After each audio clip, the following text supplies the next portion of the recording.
and welcome to this first episode of season 17 of ECCB Connects. Women represent the first formal food contact for most human beings. They also help to mold the palates of their families. Therefore, women are the foundation of the food chain and food security discourse.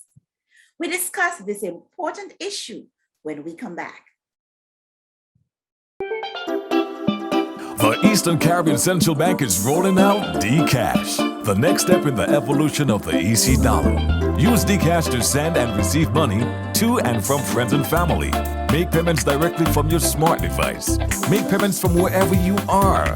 Download the app from the Google Play or Apple Store and sign up, or visit dcashec.com for more information. The future of the EC dollar is digital. Let's make history together.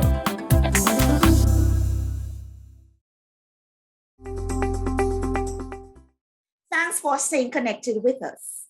I have with me Keithlin Caroo, Executive Director of Helens Daughters, based in St. Lucia. We'll be discussing women in rural development with a focus on agriculture. Keithlin, welcome to ECCB Connects. Thank you so much, Amelon. It's a pleasure to be here. Recently, we released 2 parts of our Youth Express program, which focused on youth and their contribution to food security. So we know the issue of food security is an important one. Just briefly remind us about food security. When we speak about food security, what do we mean?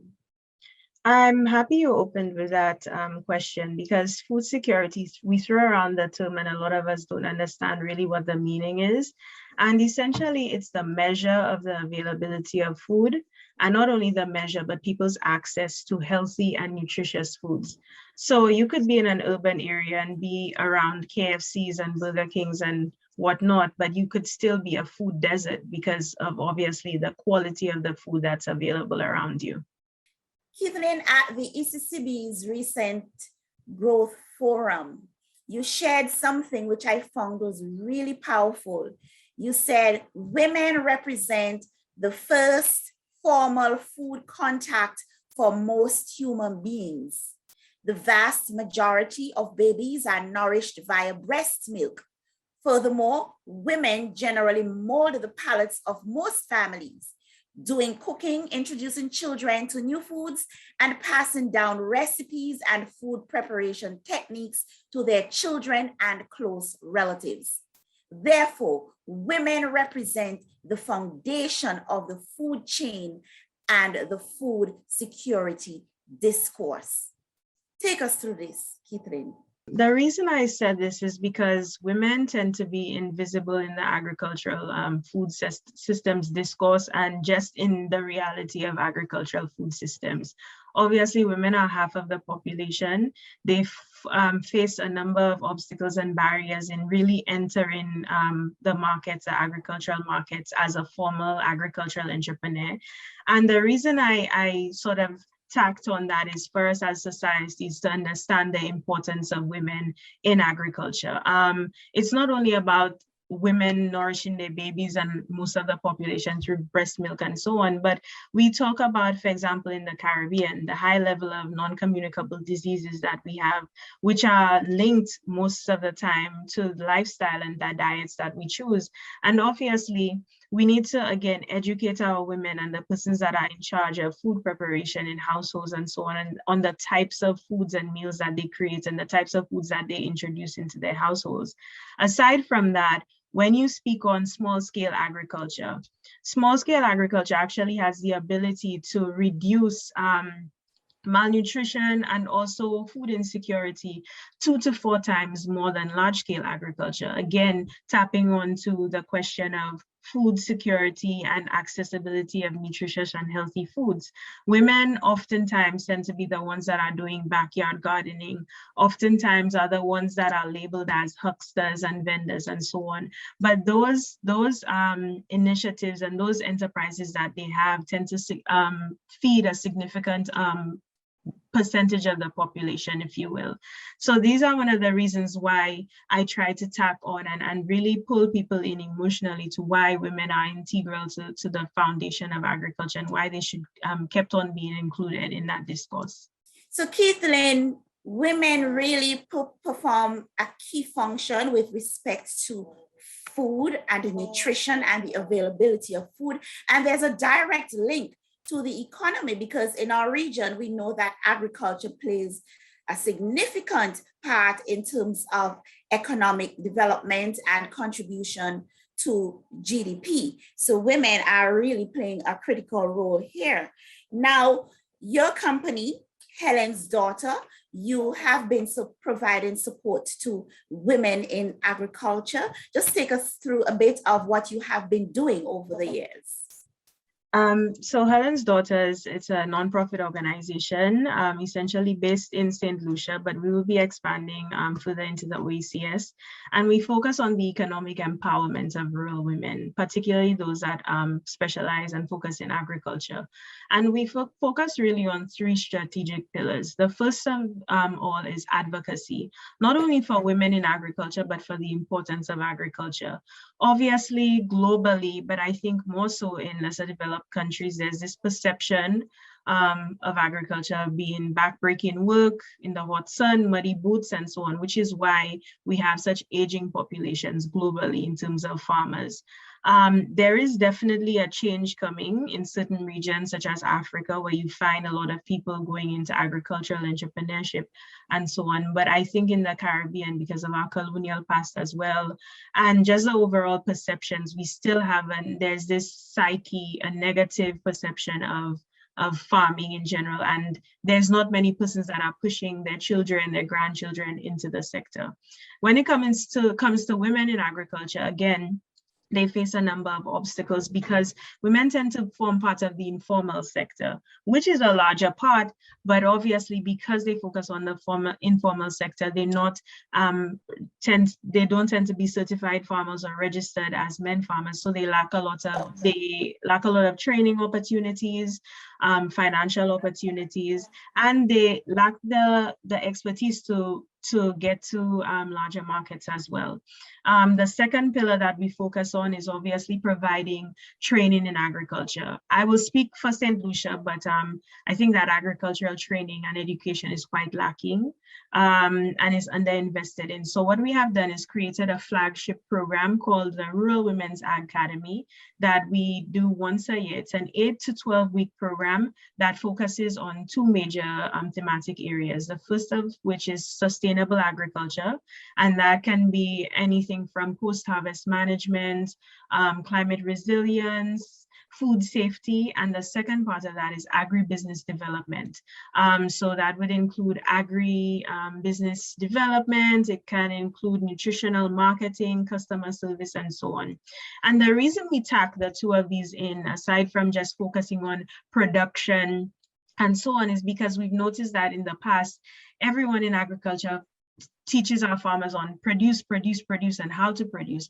But we don't realize that our farmers also need to be trained in developing a business, because that's why there's a difference between being a farmer and an agricultural entrepreneur. Simple things as calculating profit and loss, or even calculating the cost of production, a lot of our farmers do not know. So we, in essence, have created that. It's a program that is free of charge and runs once a year for literally any woman that is interested and so on. We were actually able to pivot during the pandemic and do this virtually. And what we've noticed is that we've actually attracted a lot of women under the age of 35 as well.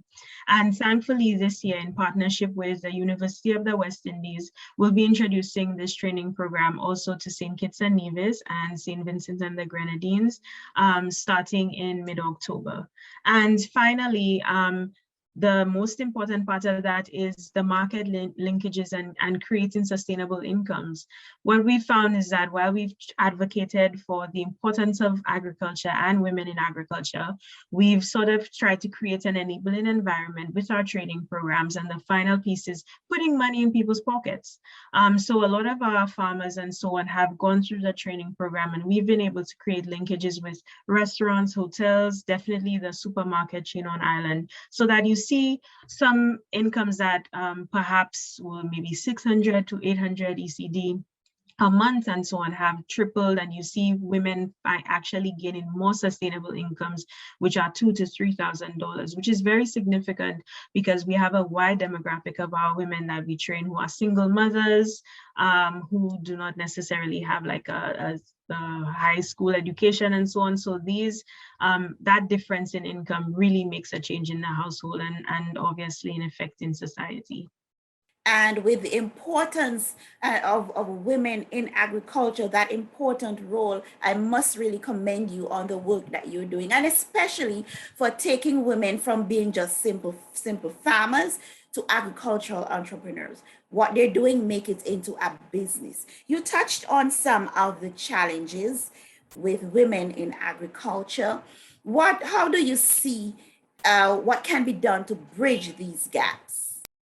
Well, I'm glad you asked, and I'm glad we're on ECCB Connects, because I think recently for the last few months, what I've been advocating is for the financial sector to be able to be more open and be more flexible in terms of the agricultural lending portfolio. If you look at countries like Jamaica, for example, the agricultural lending portfolio is 2%, and even less for women. And it's very similar throughout our region in St. Lucia, Dominica, and so on, where it's under 5% that persons actually get agricultural loans.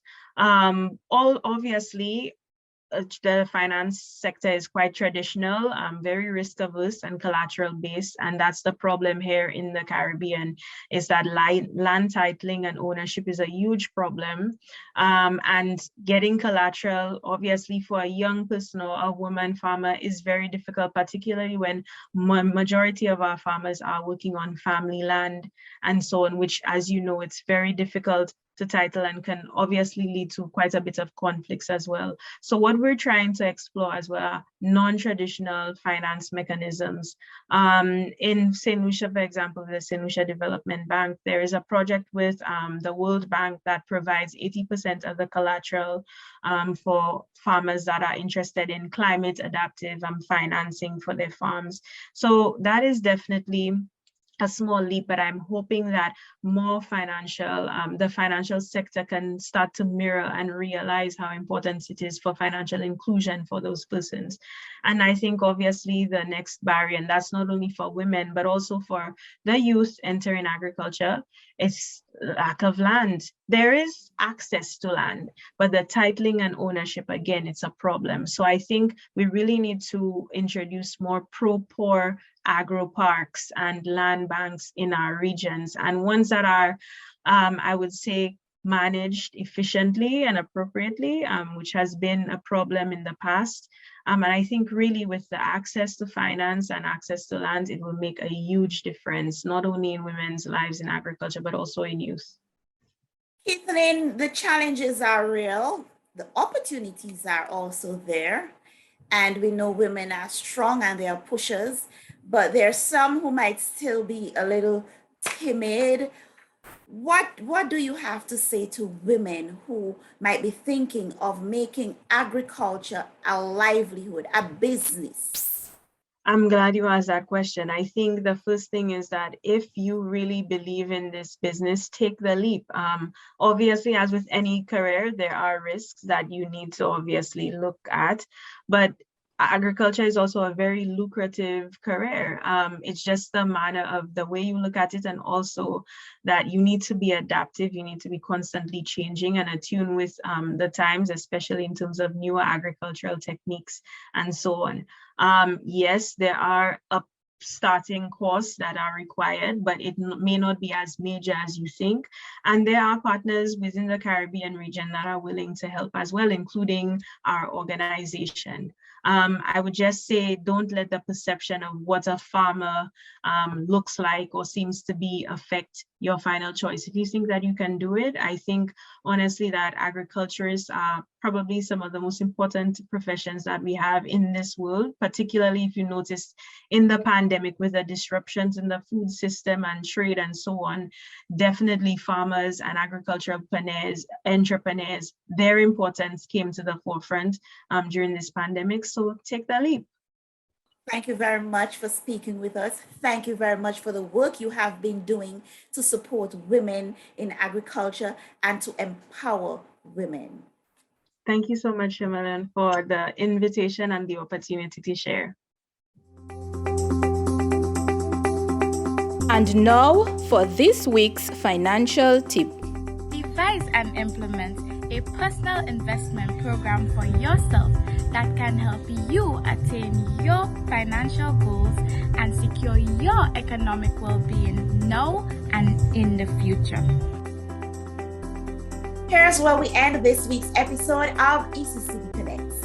Remember, ECCB Connects is produced by the Eastern Caribbean Central Bank to share with you who we are, what we do, and how we serve you.